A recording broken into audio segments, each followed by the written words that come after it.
Lods, tingnan yung helicopter mga lods. Oh, may nahila mga lods. Oh. Tingnan yung mga lods. Oh. Kita nyo yung mga lods. Helicopter oh, may nahila oh. Ano kaya nakasulat yan?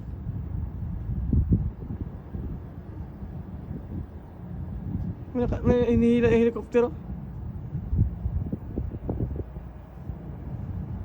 Ano inihila niya eh. Parang may sinasabi siya eh. May sinasabi niya. Paalis na kasi kami lods eh. Hindi ko alam yung sinasabi niyan eh. Hindi na kaya ng ano kung sobrang malayo na lods oh. Hindi ko na mabasa mga lods. Ano kaya yan mga lods? Yan o, yan o. May nihila siya. Sobrang layo na kasi yan mga lods eh oh. Yan o. Hindi na talaga siya ano, nasuzoom pa siya pero hindi na mabasa kung ano nakasulat mga lods. Ay, wala na. No, meron siya hinihila eh. May papahiwatig siya eh. May pinapahiwatig yan mga lods oh. Yan oh. Hinihila siya oh.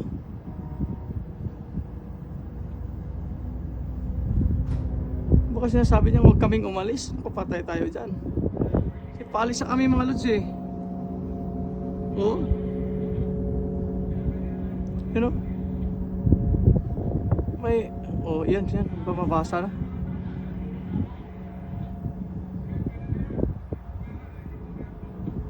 Wala, babaliktad na dun sa kabila na siya mabasa.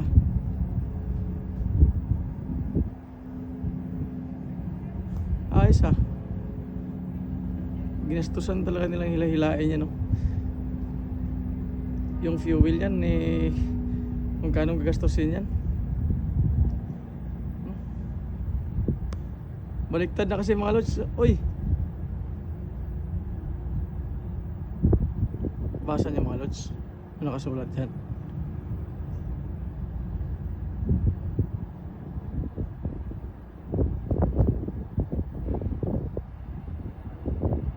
Parang Big Jubal eh no. Yun o. Yun o mga lods oh. Yun o siya oh. Sobrang malayo na kasi mga lods oh.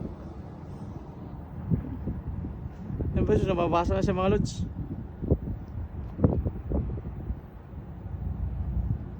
Yun, grabe talaga. Grabe yung tali niyan mga lods, hindi na mapuputol no. Napakatibay siguro. Sus. Baka dalhin nila doon sa araw niyan mga lods. So dumidiretso sila doon sa araw. Ay, hatid pala nila sa araw yun mga lods. No, doon siya pumunta eh, doon siya nakatutok eh oh. Ako, ihatid nila sa araw pala yung ano na yun. Nihila niya. Yun na mga lods. Ayos.